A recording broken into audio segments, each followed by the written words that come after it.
second glute one you do is a bridge. Now this is also glute max, okay, but it also teaches you to hinge properly, which is really helpful for daily stuff like bending down and picking up things when you've got this bulge, moving around, sitting to standing, that sort of thing. So really good as a pain reliever, but also as a helper to help you start moving throughout the day.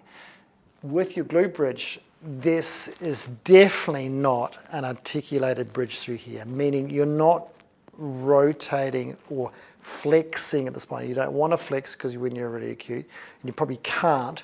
So when you go into bridge, you don't want to think about rolling first, all right?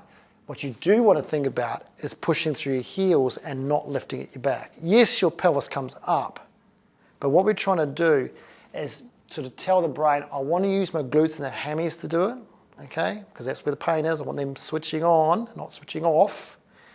I don't want my back doing it because that's already overloaded and already tight. The more I can get my brain talking to my glutes and my hammies, and less my back, more back relaxation I have, less pain and muscle spasm I have.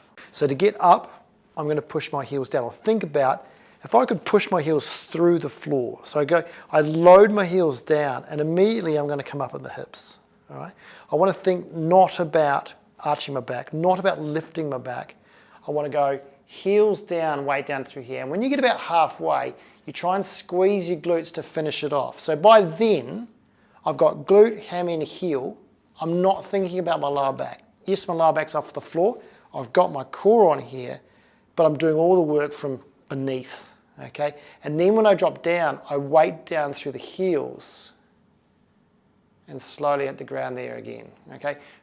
I would reset after every rep, switch this back on here so you're stable, so you stop moving in your lumbar spine, and then power through your heels and come up. Now, if you notice, that's a deadlift position, right? So we're already practicing a hip hinge in this position, okay? And it's much better for you in the first 2 weeks to do a bridge than do a deadlift position because there's no load with this on the spine, all right? The deadlift, there is load. So we want to reduce that and make sure that we're fighting muscle spasm and muscle pain because we can't go and full on strengthen it yet. Not yet anyway, all right? So that's a really effective one. Again, boring as, but amazing for reducing the pain, reducing the spasm, okay? So that's my 5. Next video we're going to work on is single-sided stuff for disc protrusions, which is what I've got. So we're going to go through some nitty-gritty stuff of how we're going to try and really reduce pain that's going down one side of your back and into your buttock. I'll see you next time.